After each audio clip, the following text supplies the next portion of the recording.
এরে তোরা কোনাই রে, এরে তোরা কোনাই রে, বাচ্চু দাদা বলে 17 বছর ধরে মুতে না, অনুমতি বাসা আদাইব বেগি।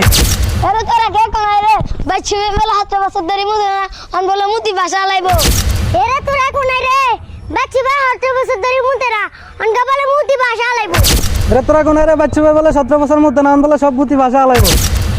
সুপ্রিয় দর্শক মন্ডলী, এত বাচ্চু ভাই আপনারা ব্যাকে তার চিনেন, এত কইছে এত মুতি বাসা আলাইবো, 17 বছর ধরে মুতি আর না, এত বলে সব মুতি বাসা আলাইবো। বাচ্চু ভাই কি অবস্থা? ভাই আজ 17 বছর পর্যন্ত বুঝিনি, হ্যাঁ আই মুতে মারি না, আচ্ছা, মুতে ধরে না, মুতে মারি না। অনুমতি বাসা আলাইবেন বলে কেন? অন কালকে আল্লাহর নাম লই বইছি, বই কদুরানি গল্প কদুরানি মুচি অনেক আর বেগে বাঁচি গেছে।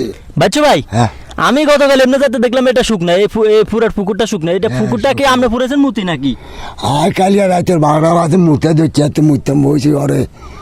আপনার বাবি কয় আর কি বলে, আই দিঘি বেগে উড়ালে দিছি মুতি, আই অল্প কদুরা মুচ্ছি ভাইয়া, অল্প অল্প কদুরা মুচ্ছি। আই অনক বলে দিঘি বেগে বাসা হালাই দিছি। 17 বছর ধরে মুততে না, না, তাহলে 17 আপনার বছর মুততে পারি না। কি মুত আটকে রাখছেন? দেখেন একটা দিঘি উড়ে আলেছেন। এতে অল্প কদুরা মুচ্ছি এরিয়া দিন। তো দর্শক, এত বাচ্চু ভাই এত 17 বছর ধরে মুততে আর না, এত অনুমতি একবার হুরা দিঘি উড়ে আলেছে। দেখেন এ তারা দর্শকদের দিকে দেখা, এই সে বাচ্চু ভাই যে মুতি পুরা একটা দিঘি বাসা আলাইছে, মুতি হ্যাঁ পুরা বাসা আলাইছে, সব বাসা আলাইছে।